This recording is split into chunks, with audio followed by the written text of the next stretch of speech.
Hey guys, welcome to the Ringer Podcast Network. It's Liz Kelly, the co-host of Tea Time. Your favorite celebrity and pop culture podcasts have moved out of Channel 33 and into their very own feed called Ringer Dish. On Ringer Dish, you can still listen to Jam Session on Wednesdays and Tea Time on Fridays, and we'll be launching a brand new show that'll publish every Monday.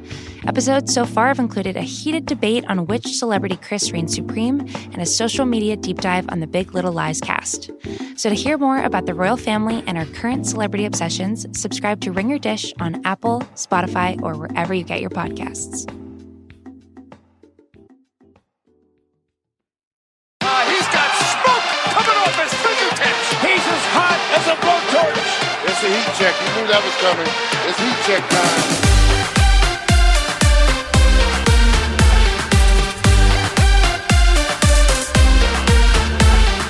Welcome to Heat Check. I'm your host, John Gonzalez, in Los Angeles with our esteemed producer, Isaac Lee. A lot of things are happening in the NBA. We just got through the draft. We're going to get to that in a little bit. We've got free agency in a week. We're going to get to that in a little bit. Isaac, so many things happen in the NBA at all times that I forget about some of the things that happen. And I woke up this morning and the NBA Awards show is tonight? Yeah. The regular season NBA Awards is happening about a week and a half removed from the finals and after the NBA draft. And it doesn't feel like it's a big deal at all. Light years removed from when these guys actually did what they're getting awards for tonight. By the time you listen to this, they might have already had their awards. Do you generally end up watching this show? I feel like, you know me, I'm not a real hot takey kind of person. Mm-hmm. I'm largely dead inside and try not to care about things. But I feel like if I were going to have a take on something, it would be that this is a bad time to have these award shows. Yeah. Like back in my day, when I walked uphill both ways, they would end up like you'd see like Allen Iverson with his MVP award in the playoffs, like being presented with the trophy at halftime of a game or before a game or something like that. That felt maybe not as momentous as having an award show, but certainly better timed than having it, as you mentioned, weeks removed from the regular season being finished, weeks removed from the postseason being finished after the NBA draft. It just seems oddly timed. Yeah, I mean, they started doing this last year where they moved it to a date where all the players can show up, a lot of the celebrities can show up, and they made a whole event out of it. I think it makes sense on paper, but it doesn't make sense in practice because who's going to watch this, dude? Like, I'm not planning on watching it, even though it's kind of part of my job to watch it. We're not going to have an Oscars type watch party. No, we're not going to go live afterwards. No. I thought that you would plan something. I was going to bring chips and dip. We were going to hang out. We'll just have to do it solo. So the NBA Awards show is happening. That's something to check out. In the interim, thank you for listening. Please rate and review us and all of our fantastic Ringer NBA shows and pods. And while you're waiting for the award show, we've got lots of great content on theringer.com. Paolo wrote a winners and losers from the draft. Sharks had his draft grades up there. KOC wrote a piece. I am quickly getting behind the Atlanta Hawks. KOC wrote a piece about how the Hawks have a plan, and I was, as you know, all out on the Hawks last year. Yeah. Now, all of a sudden, maybe top of my league pass rankings. Very intriguing. And then I wrote a piece checking in on team building ahead of free agency, which will start a little bit earlier this year. So it's sort of a free agency primer that you can find on theringer.com. Check that out as well. Later in the show, we're going to have Danny Chau to join us to talk about the draft and the ripple effects for teams coming out of that. But first, we have lots to discuss. As we mentioned, free agency is coming up fast, and we want to bring in one of our favorites, so let's do that now. Boom shakalaka! He's heating up! He's on fire! All right, joining me on the line, he's a staff writer at theringer.com. Frankly, the unofficial third member of Heat Check already. It's Dan Devine. What a wonderful introduction, Gons. How are we doing today? Good. Did you, while we're talking about you being the unofficial third member of Heat Check, did you, and this is really not for the millennials. If you're a millennial, just fast forward until we get through this part. And if you're, say, like over 35, you can stick around. But did you watch A-Team back in the day? Of course, yeah. So you know how crazy mad Murdoch was, like, to the team. He was on the team and he was an official member of the team. He was the fourth guy, but the government, the MPs, didn't know he was part of the team. You're basically howling mad Murdoch. A lot of people have said that about me, that I'm very similar to Howling Mad Murdoch. Although sometimes I also more closely resemble B.A. Baracus in that I have to be knocked unconscious to get being brought from point A to point B. And now that we've completed our washed reference, let's move into the podcast. That's a very good transition. You could be both of those guys. We need somebody to fill in the BA role. All right, so the Raptors are back in the news. You and I were in Toronto. Won the championship. I saw that. I heard about that. It was wonderful. Congratulations to Toronto and all of Canada. I don't know if we mentioned that on Heat Check before, but they won the championship. They're very excited in Canada, and now everybody's talking about Kawhi. And as you and I saw firsthand, they love him up there. They want to ply him with free food and free drinks. He recently opted to become a free agent, and Chris Haynes from your former employer Yahoo reported that Kawhi is, quote, seriously considering re-signing with the Raptors. The Raptors obviously can give him the biggest chunk of change, 5 years and $190 million. It's also possible that he signs a shorter 1-1, which we'll get to in just a second. If you're a Raptors fan, do you feel good about this report that he's, quote, seriously considering re-signing with the Raptors? I would have expected that that would have already been under consideration. Yeah, I don't know that this necessarily changes things a whole heck of a lot. I don't doubt Chris's sourcing. I don't doubt the relevance of saying, that he's seriously considering this as opposed to he would be unseriously considering it or, blithely considering it. I don't know. But this was sort of always what was going to happen next. He was going to opt out because then that would allow him to get into unrestricted free agency. And then his options on the table are the longest term, highest dollar amount that he can get in Toronto, or if he's going to decide to sacrifice a year and a little bit of long-term money to have the agency of deciding he wants to be where, somewhere else that he'd like to be, maybe more comfortable closer to home. In Southern California guy, long rumored to be the top target of the Clippers. Lakers, allegedly also want to get involved, although we don't know how much cap space they actually will have given the way the Anthony Davis deal is going to get structured. This was always what's going to come next. And I think if you're a Raptors fan, you have to feel at least like the team has done everything it can to make as great a case as it can. Be here, you can win a championship. You literally just did. And we also haven't even necessarily fired all the ammunition we have because there's still some young assets on movable contracts, attractive contracts. If we sort of see another opportunity to go out there, snare another big fish to compete, help you compete, you can do that. There's sort of more opportunities here. Pascal Siakam, by the way, by this time next year might be a legitimate all-star. So there's room for internal growth. And also with the contracts of Kyle Lowry cycling out and Serge Ibaka, et cetera, there's, sort of a room for what a new generation would look like in a case that you can make there. Whether that is speaking to Kawhi in the way that it's going to need to get him to sign on the dotted line, it remains to be seen. But I think if you're a Raptors fan, you have to say, we've done absolutely everything we can to get him to stick around. And now, unfortunately, it's the waiting is the hardest part. Yeah, I'm very interested to see what happens, like team building, roster construction wise, if he stays or if he goes. But you mentioned like the fans and them doing everything they can. There is a segment of the fans. I'm very interested in how Toronto and the whole of Canada is handling this. Just from like the old saying, act like you've been there before. They haven't, right? They won a championship for the first time ever. And now it feels like they're kind of white knuckling this like Kawhi might leave. Let's get him to stay thing. Because have you seen the appeals from superfan Nav and also the mayor of Toronto, John Tory? I'll be honest, I have not. I was away for the weekend and not really checking in too much on superfan Nav, but you bring me up to speed. So you were living a life and I was living a much different, duller and less impressive life where I'm just checking in on the doings of superfan Nav and the mayor of Toronto, John Tory, who appealed to other fans to just sort of pump the brakes and chill out a little bit. Superfan implored the other fans, hilarious, to leave Kawhi alone when he's out and about in the city because he said that he likened it to, Kawhi's being out in the city and you guys are all like taking pictures of him surreptitiously and not very well on that front, and then asking him for photos and bothering him. And he likened it to paparazzi. And he said, you're not giving him enough space. And then the mayor of Toronto went out and said that this is so Canadian, it's too good to be true. Fans need to approach this the, quote, Toronto way, quietly and in a determined fashion. And he said that the Toronto way, I'm not making this up, he said the Toronto way to appeal to Kawhi Leonard was to sign a petition saying you want him to stay. I mean, they're fans, like it's insane, but I love this. Be quiet and sign this piece of paper to show your love for Kawhi.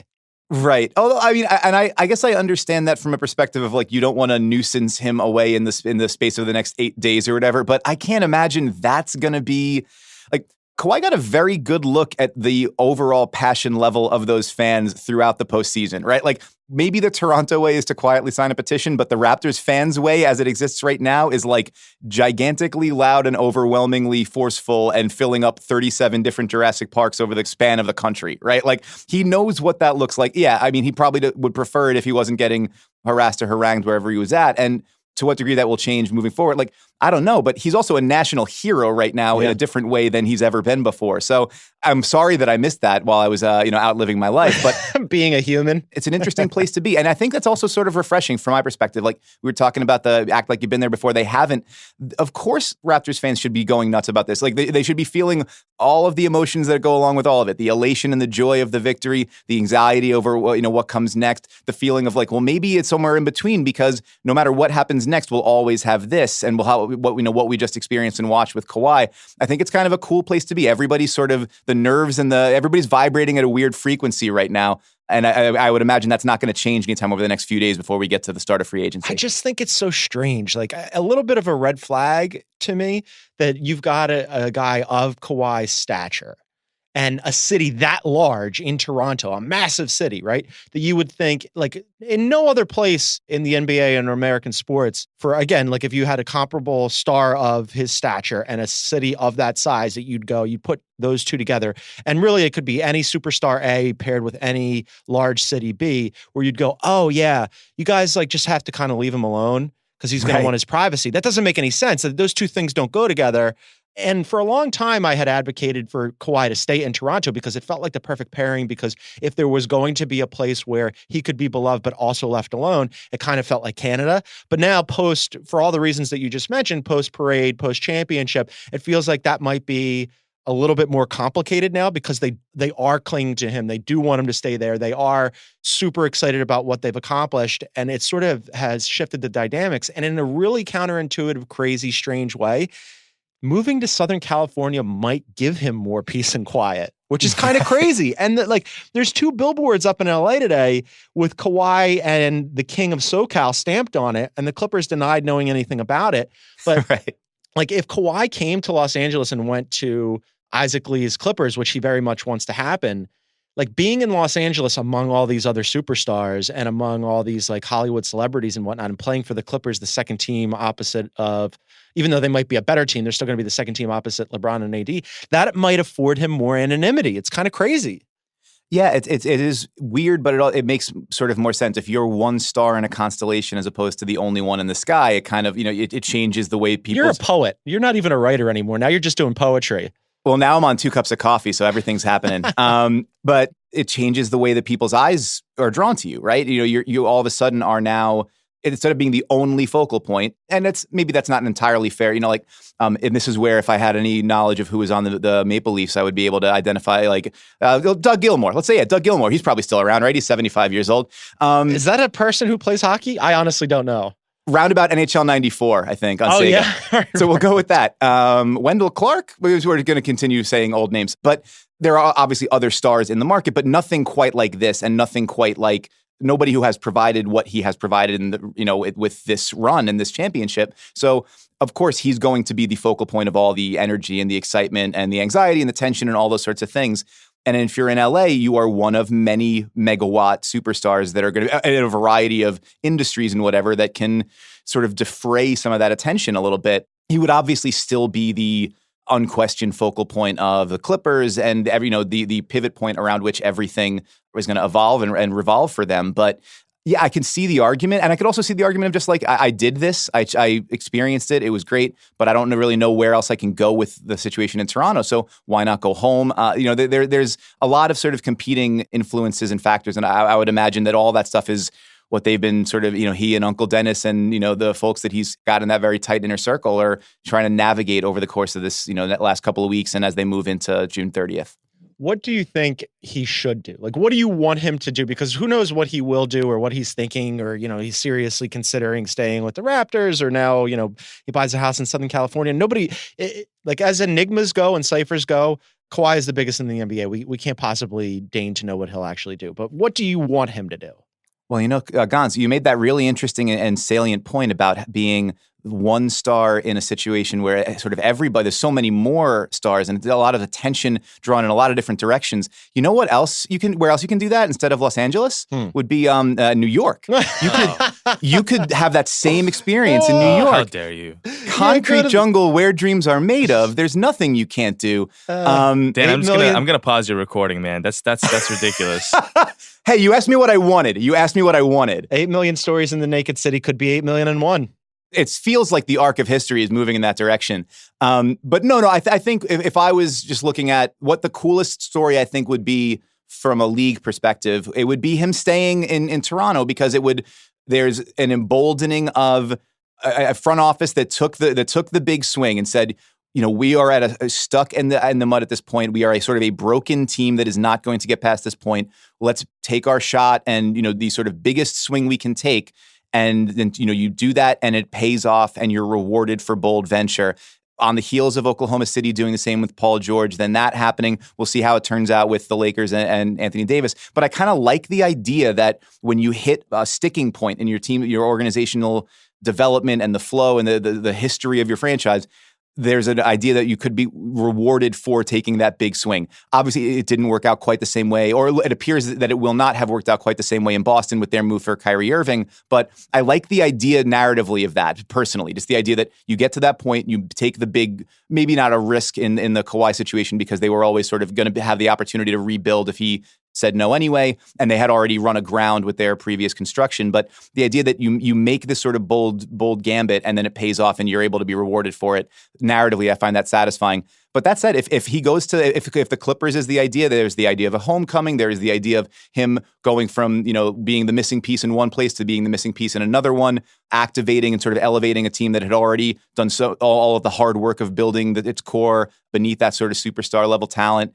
And the Clippers have certainly put themselves in position to be maybe moving from the 8th seed to the top of the Western Conference with that one move. So I think that would also be sort of narratively satisfying for me, but none of it would be as satisfying as if he decided all of a sudden he wanted to come to Manhattan. Yeah, I think stay away from New York. Bad things happen there. But that was what I heard from you was a lot of tap dancing and hemming and hawing, and we don't go in for that here at Heat Check. I'm gonna pick a side here, even though I just said that I don't do takes. I'm gonna do a take.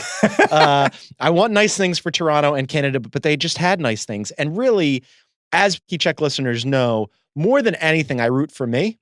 And what That's I want true. Is to have domestic bliss in my home life and also specifically in my work life. And my main work spouse is one Isaac Lee. Yeah. Isaac, I want nice things for you. Go to the Clippers, Kawhi Leonard.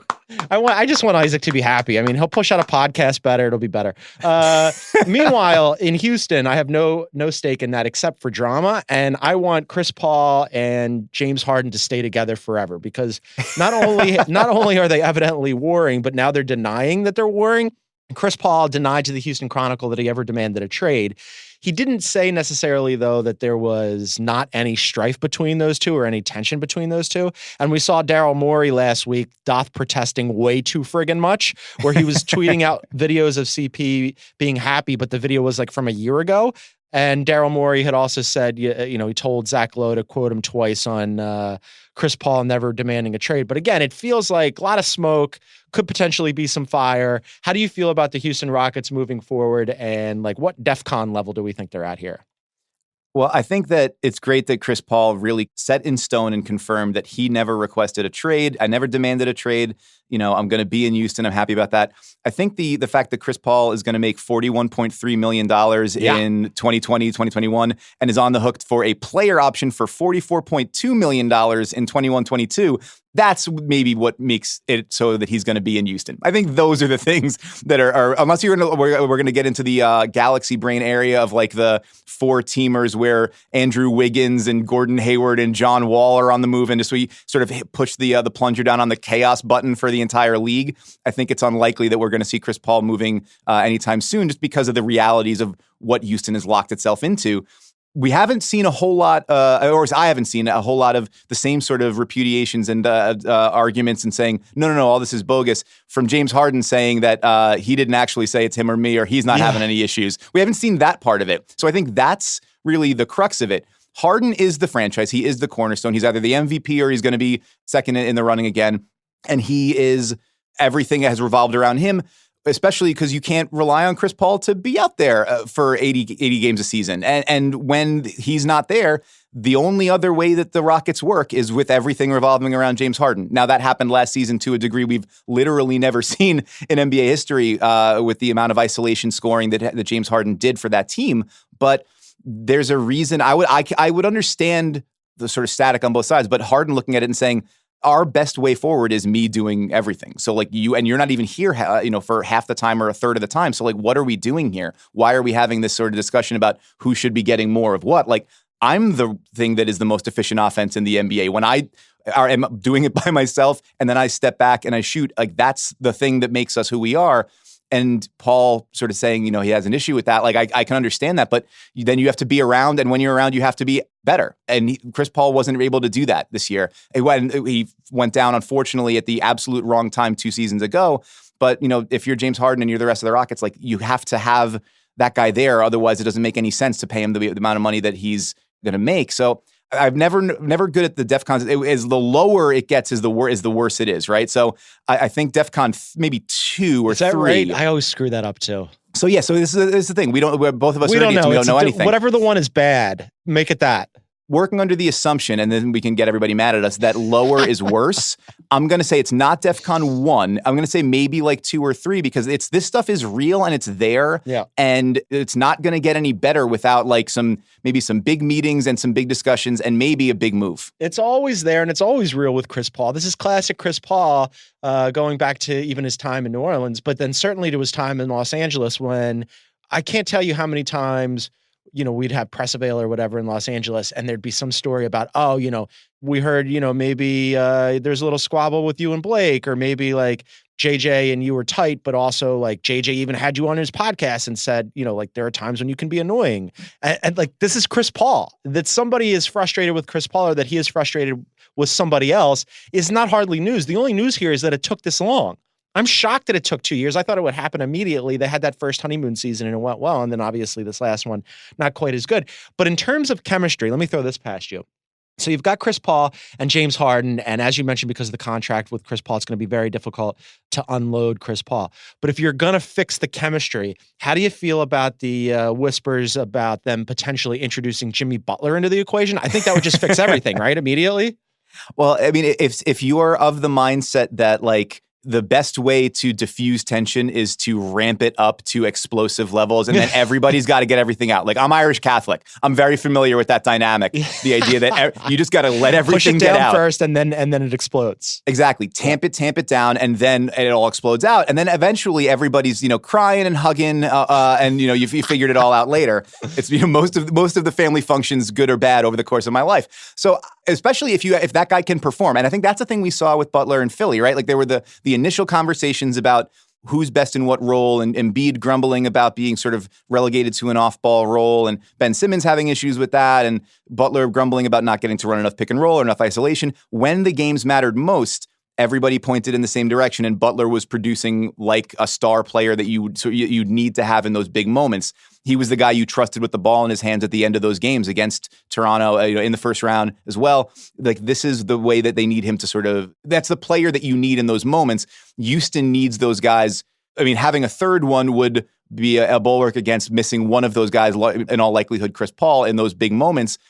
I can see that as we talked about the bold ventures, the big swings.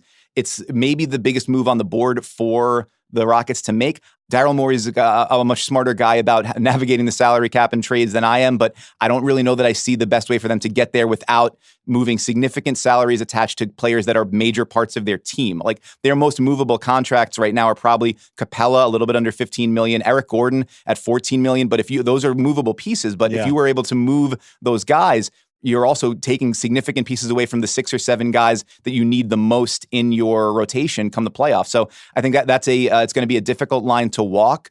But I think at this point, given all the smoke and all the static, everything should be on the table for Houston, barring maybe Chris Ryan's wild take that you got to think about trading Harden. I think maybe that was maybe a bridge too far for me when I heard him sort of float that on the NBA show. But pretty much everything else, I think, this is their opportunity. It's their chance.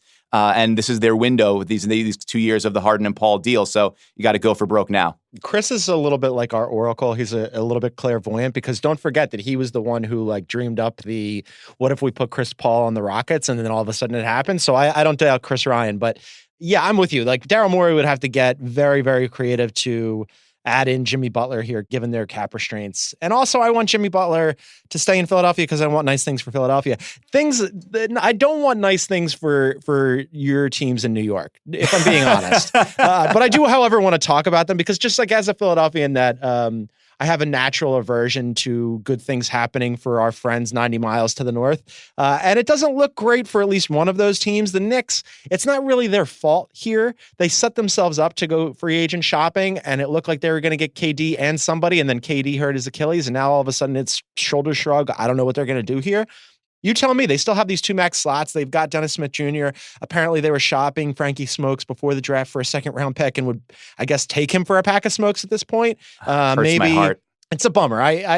Frankie Smokes is a super nice kid, and I just don't think that's a good fit for him. I don't know what he could still be in the NBA. Maybe he can't be anything, but it's clear that it's not going to work out in New York.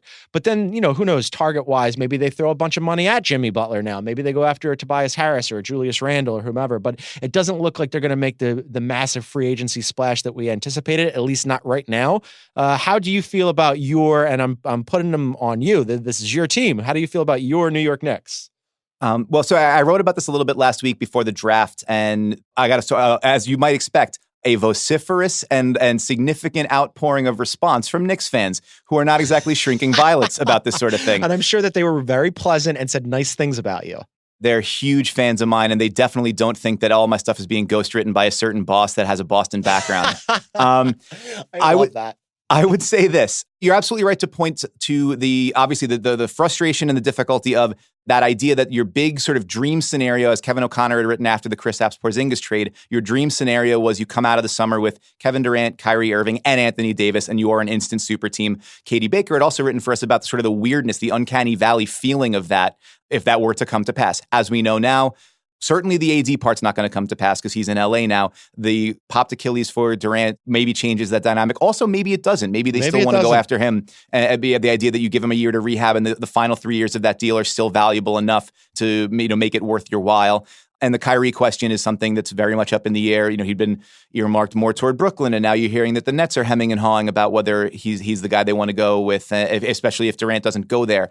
There's sort of so much up in the air. And the interesting thing to me about this is that before last season, the Knicks brain trust of team president Steve Mills and general manager Scott Perry and coach David Fizdale, they were preaching this idea of playing the kids and building slow and steady moving forward. As you saw when they were out there in LA, you wrote the big feature on sort of the tanking, rebuilding situation for the Knicks.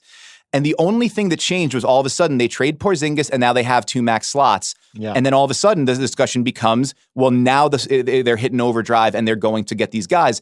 They're maybe not doing that, and they're right back where they started with, well, slow and steady was the plan all along. We have RJ Barrett now, the number 3 pick. We have Mitchell Robinson coming back. Kevin Knox. Your guy. My guy. I love Mitchell Robinson. Kevin Knox, I'm a little bit less into. I think there were various metrics that suggested he might have been the worst player in the NBA last year, but 19 years old, still a ton of runway in front of him. He can still create a shot, so there's an opportunity there. Dennis Smith Jr., your mileage may vary as to what he can be at the level, but he's still a really young point guard, and guys, that position can take some time to pop. The multiple 2 more first-round picks coming from the Porzingis deal in the years ahead. There's still all these sort of assets to be able to package together for something. If anybody really wants them with those young players, it kind of remains to be seen. I think they're in basically the position they wanted to be in with all of this sort of flexibility, and they're not expensive, and they've got extra draft picks, and they don't owe any first-rounders out, and yada, yada. It just feels like it feels like a disappointment writ large because there was that brief moment where it was like, and now it's all going to start. And now it looks like that might not really happen. Yeah, it's a strange situation for them. And you mentioned the Nets, like they've got some decision making to do too, because initially it was supposed to be Kyrie and somebody supposedly, and now there have been reports that potentially they've soured on Kyrie if he's going to be a solo act. And my question is like, and this is something I think that has been discussed around the league, like a little bit of a debate.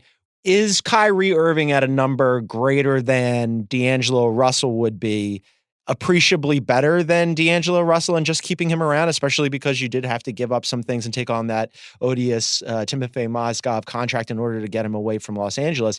Like, is that better? It's interesting you asked that. I'm working on something before we started recording. It'll be up a little later today about that same kind of question. It's a really interesting one because I'll be honest with you, I'm not firmly are, arch in the camp of one decision or the other. Kyrie Irving, I think on balance, is a better basketball player than D'Angelo Russell. I don't think that's a particularly hot take to say, but at 30% of your salary cap max, as opposed to the max that Russell would get on his rookie extension, is a 25% max. And at 125% of the crazy. There's that part too. And so that idea, you're getting more talent, you're getting more shot creation, you're getting somebody you can believe in the postseason, who has the resume and the pelts on his wall. But is that going to be worth whatever else dust he kicks up organizationally? And Russell, we've already seen, has been able to move from being a somewhat distressed asset after the way things broke for him in LA to we didn't really know what he was going to be in Brooklyn, and then earning Kenny Atkinson's trust and becoming a guy that team could sort of be organized around. He wasn't the star of that team at the beginning of the season last year. We were all writing about Karis LeVert being the breakout guy there, and then all of a sudden, LeVert goes down and the ball has to be in Russell's hands more often, and he responds by shouldering that responsibility. Even in those situations, there was a game, I think it was against Dallas, he gets benched for the fourth quarter because he wasn't having a good night, and it winds up being Dinwiddie takes them into overtime, and Russell responds to that by saying, all right, I got the ball taken out of my hands because I wasn't doing X, Y, and Z. I have to do those things better. Not by, tearing the room apart, but by saying, I've got to be better and I'm going to be better starting tomorrow, and then being that guy. So I think there's something to be said for a guy who's part of that culture you've been building, moving toward the next step and the next step and the next step as Brooklyn tries to jump up a notch in terms of being a serious contender rather than just sort of a feel-good story. But I think at a certain point, a lot of talent evaluators would look at it and just say the shot creation difference between Kyrie Irving and D'Angelo Russell is such that you deal with whatever else comes with it, because Kyrie's the guy you want in the foxhole of a Game 7, and we don't know yet if D'Angelo Russell can be that guy. The uncertainty in New York is wonderful. I love it. I want it to be in flux forever for both the Knicks and the Nets. So they're doing a wonderful job on that. But it does create a lot of drama, and I'm excited about that as free agency approaches on Sunday. Last one, because we're getting you out of here. You have things to do, and we got to bring in Danny. Quickly, Willie Cauley-Stein has been making news because his agent said it's time for Willie to move on, and Willie said that he hopes they don't even extend him the qualifying offer. I'm sure you, as our resident Willie Cauley-Stein expert, have a lot of takes on this. Are you sad to see Willie Cauley-Stein sour in Sacramento?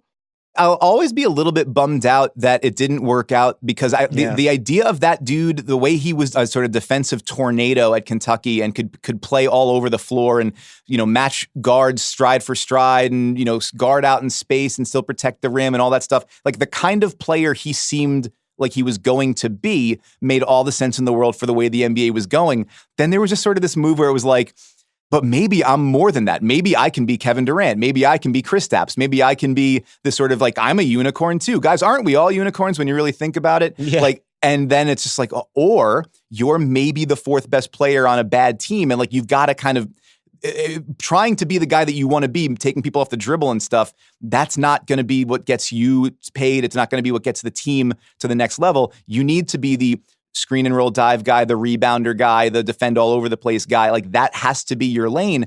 And he maybe just sort of sees more for himself. I can never argue with a guy who has reached the sort of the highest level of his profession, thinking that he can do more and be more. That's the kind of confidence and self-belief that gets those guys that far.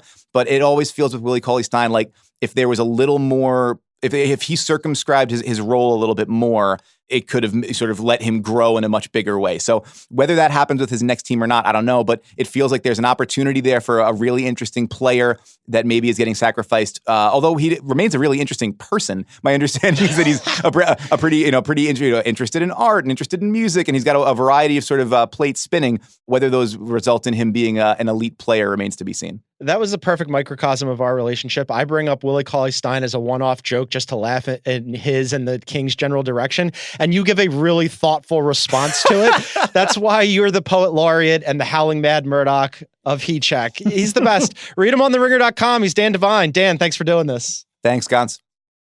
All right, that was Dan Devine. We love him. We thank him for joining us. And now let's bring in another one of our favorites, Danny Chau. Boom shakalaka! He's heating up! He's on fire!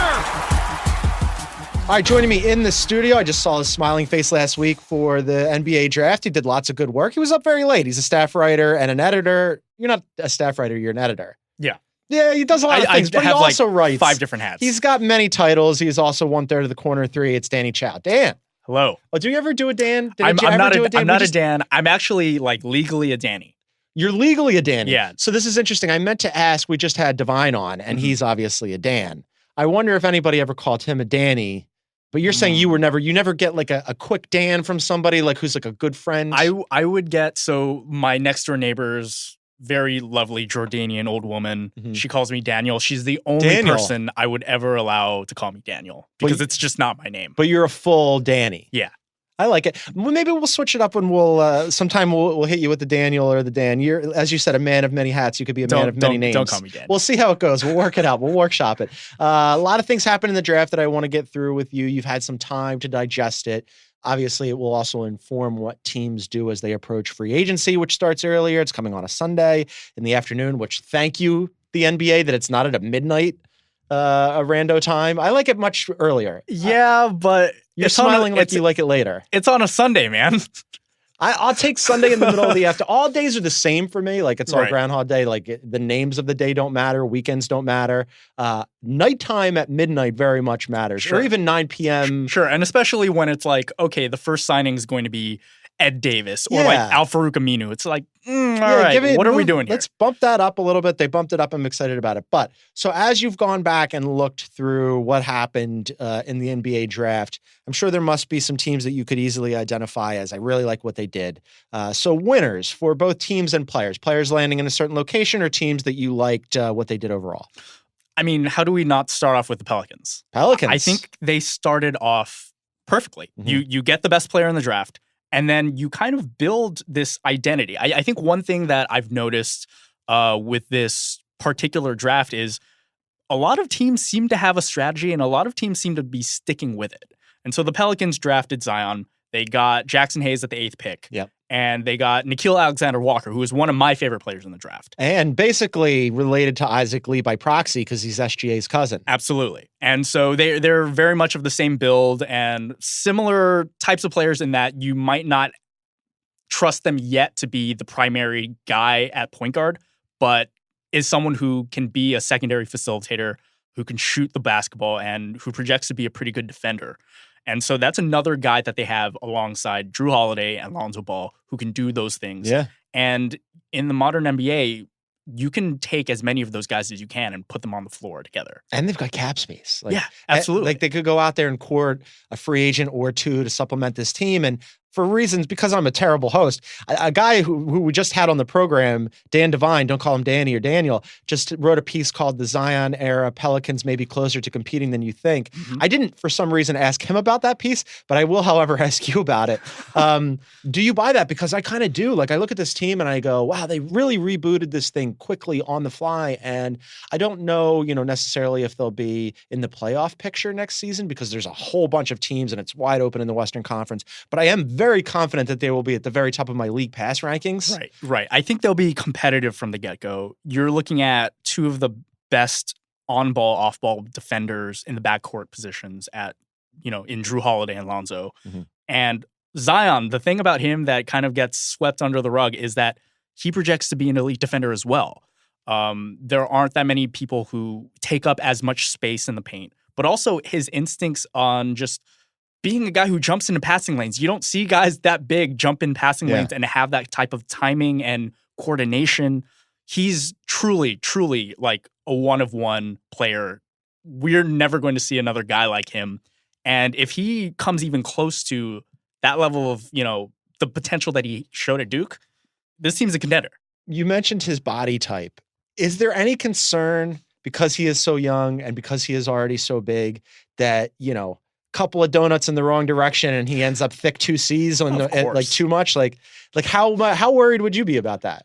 And especially being in New Orleans where they got great food. You love to eat. I would love to be down there. It's all kind of like stick to your ribs type food. Yeah, the beignets alone, very dangerous. You're not getting many salads out Gumbos there. As Justin Verrier, my editor and my office mate has told me, ain't too many salads out there. A lot of muffalettas. Yeah. Like, that sounds great. Po' boys. Now all of a sudden I want him to just go that route and go like full Ray Felton and just give it up. I don't know. I feel like possibly this first year he could probably stand to lose a few lose a few pounds just to kind of see what the rigors and the pace of the NBA is like. Obviously, the more weight you have on your body, the more pressure you're putting on your knees and whatever else. And honestly, his knees are probably the most valuable asset in the league right now. Yeah. So and as we said, he has a unique gait. Like we were watching him during the draft show that you and I did with KOC, and he's sort of like, it's not a hobble. It's a little bit of a mosey. It's a little bit of a bow leg. He would be excellent in a cowboy movie because he has that sort of like sachet where he comes into a saloon. Although I feel like, I don't know what the point there is. Like being in locker rooms, plenty of NBA players walk strangely. It's like, once they're off the court. His is very unique though. Yeah, truly. All right, so just a counterpoint here, because this has all of a sudden become a Pelicans podcast, and we're going to move on past them for a second. I think that there's a segment of the Lakers fan base, not surprisingly, who obviously are very on board with getting Anthony Davis for all the obvious surface reasons. But also as a component of that, I've since heard since the trade, because everybody, and I'm as guilty of this as anybody, we're doing it right now, have been pumping up the Pelicans and being like, look at what they did and got already, and this is a fantastic thing. A segment of the Lakers fan base that say, maybe we were overvaluing Ingram and Lonzo and Hart, even though they were doing the same thing when they were in purple and gold. Of course. But how do you feel about those guys as value from the trade? Because, Ingram was hurt. We're still not sure. He's young, but we're still not sure what he can be. And I think the best he's looked in the NBA period was 2 years ago when he had the ball in his hands a lot and they were running him out there as the point guard. Lonzo's had injury issues as well, had to sort of kind of tweak and overhaul his shot. And Josh Hart was very good at the beginning of the season and then very not as it went on. So how do you like those three guys? And especially with Brandon Ingram, we're still like, look, that blood clot that he had is always going to kind of shadow over his career. But as talents, I like them all. And I like them all as players who fit in with what the Pelicans are trying to build. I think when LeBron went down, Brandon Ingram kind of took on the mantle as this playmaking forward. He clearly is a guy who's very comfortable with the ball in his hands. Lonzo, Drew Holiday, they can both play off the ball. So there's so many different looks that you can get out of this Pelicans team. I love their versatility. I think part of it is just, look, we like seeing the shiny new toy. We like kind of projecting our wildest fantasies onto these teams that don't really have anything to prove yet. Yeah. I think that's fun, and I think that's kind of what we're looking at. With the Lakers, obviously, you have two of the best players in the world together, and that in itself is interesting. But on the other hand, it's like, oh, these guys are young, and they have nothing to really lose here. I think that's where the excitement is coming from. Change and new is good. I like that. And to that point, you were an early adopter of this franchise, and if I was going to pick out another winner from the draft and also a winner of a young team hitting the reset button and doing it better and more quicker than I think a lot of us anticipated, you were an early adopter of the Atlanta Hawks. Yeah. You were on them last year. Ringer Hipster Twitter and Slack was on them last year. I was out. I was like, I don't know what I'm watching here. Right. You liked Herter. I was like, meh. And then as the year went, and I was like, meh on Trae Young, and I was very much in the why would they pass on Luka camp. And now it feels like both organizations could have won that trade, which is very rare. And especially after them coming out of the draft, I think that organization, like, you might not agree with the players that they picked or why they picked them in the area that they picked them and the trades that they made, but they have a plan. Like some organizations, and we'll get to one of them in a second, I have no idea what they're doing from moment to moment, from trade to trade, transaction to transaction. With the Hawks, clearly they're like, this is our vision, and either get on board or not. And I think you're on board. Yeah, and I think Travis Schlenk, the GM, who was an assistant GM for the Warriors, he saw it from the ground up. He saw the types of players that work in today's systems. He sees the types of talents, the types of personalities that you need on, a championship caliber team. And I think he's very much just out there going out and getting them at whatever cost. I think he saw in DeAndre Hunter a national champion who can defend three positions. And went up to get him when he might have been available at 8. Absolutely. But it's better to get the guy you want than it is to kind of settle. Yeah. And I think by the end of the lottery, the Hawks got the two guys that they really, really wanted. And I think, like, ultimately, there are some general managers, when they get their gig, they want to do the safe play. They want to be in that middle of the pack, be in constant contention for making the playoffs or being in the playoffs, but not necessarily in constant contention for a title. Like, you're going to get the gate for playoff games, and you're going to be in the mix, and you're going to be relevant, and that's enough for them. And then there are others who decide, look, either this is going to be really good or I'm going to flame out, but I'm going to do it my way. And this is my way. And I think that's what the Hawks are doing right now. I find myself oddly excited to watch them next season. Oh, yeah. Going to be really high on my league pass rankings. A team that will not probably be as high on my league pass rankings, despite the fact that I watched so much Suns basketball last year, just because I think I've mentioned this to you. I just like watching Devin Booker heat check all night. Mm-hmm. Like, I know they're bad and this offense is awful and they're not going to win many games. And in fact, they're trying to lose many games. But I just like watching him cook. Yeah. The Suns before the draft, when they offloaded TJ Warren and freed up a lot of money, everybody went, oh, they're going to make a play for D'Angelo Russell and they're going to pair him with Devin Booker and they're going to have sort of like a poor man's version of what they have in Portland. And I'm like, that could be interesting. And then they went and made a bunch of curious moves in the draft that like negated all that cap space that they freed up. And you tell me, because I've asked a lot of people around the league and everybody has given me essentially the shoulder shrug answer. Mm-hmm. But what the hell are the Suns doing? At least in terms of the draft, I have no idea what they're trying to gun for in free agency. Maybe D'Angelo Russell's still on the table. I'm so bad with the cap stuff that like it's going to be very difficult now because they took on those extra players. But just do the draft stuff. Like, what do you see there? They got adults. They got adults in the room. Like we were talking about, Jimmy Butler or whatever in the Sixers kind of being that dude. They got some of the oldest guys in the draft. They got veteran dudes who are probably the two best shooters, in my opinion, in the draft, in Cam Johnson and Ty Jerome later in the first round. But so let me just stop you on Cam Johnson. He was, by most accounts, overdrafted. That nobody anticipated he'd go in the lottery. And he's also had some injury issues. He is older. And on top of that, and correct me if I'm wrong, he's largely a one-dimensional player in that he's a shooter. Yeah. So he's a guy who's going to take maybe one or two dribbles max. He's going to be shooting for you, but look, he's like 40. I think he shot like 45% from three last year at Carolina. Okay. The dude is an incredible shooter. That's fantastic. But yeah, he's not going to be offering you much beyond that, beyond passable defense at best. He doesn't really have the strength to necessarily play the four full time, and so he's kind of caught between positions, and so you kind of have to like put him around certain players. What about with Jerome? Do you see him, like, how much of a rotation player could be? Is he going to immediately impact the team? You like him? I like him a lot. I think he's one of the most skilled players in the draft. The only knock on him is he basically runs around like he's carrying a sack of, like, boulders. Okay. He is extremely slow. Not the most lithe player. No. Okay. But he is maybe the best shooter in terms of like every single spot on the floor. He can spot up. He can shoot off the catch. He can shoot, off dribble. He can shoot relocating off screens. He has the full repertoire there.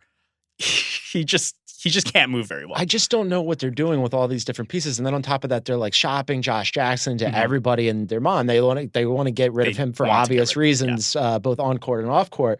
But it just feels like all of this is very piecemeal for the Suns. And I haven't seen anybody anywhere who's gone, hey, good for the Suns. They're really starting to figure this out. I mean, the thing is, it could work out for them. It's like when you get that many shooters on the same team and you put them all out on the floor and they're all smart and they know what they're doing.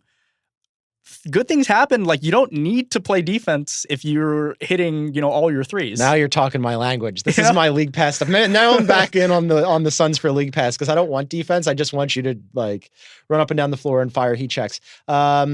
Any other team, in the loser category or player where you're like, it sucks that player went to that team, or that team where you went, I don't know what they were doing here? I would probably have to say the Wizards. They drafted Shouts to House.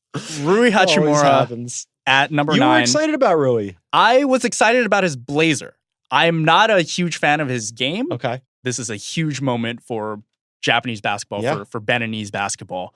But he's kind of on the older side, a guy who still needs a lot of reps to kind of fulfill his potential if he ever does. Second best player on his team at Gonzaga. I would say so. And the funny thing is, I think what the report said was the Wizards drafted him sight unseen. They didn't work him out. They didn't interview him. Awesome. This is shades of the Lakers take in Talon Horton-Tucker and saying that they didn't scout him, but he had met with some Clutch clients in AD and LeBron. So basically they outsourced it to Clutch.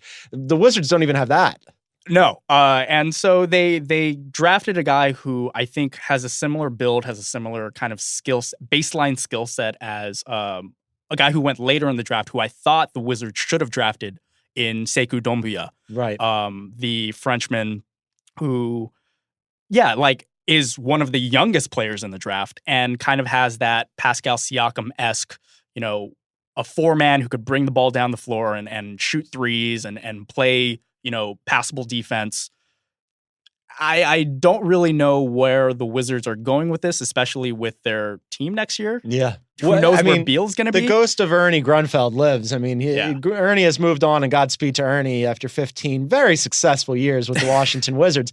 But that, the ripple effect of the John Wall contract and, that team forever and a day. There was that period, 2 years ago where it looked like they had, figured it out. And then, of course, that was an aberration, the exception, not the rule. But it just feels like the Wizards forever are casting about trying to figure it out on the fly. It really could have been nice if they had, a set GM.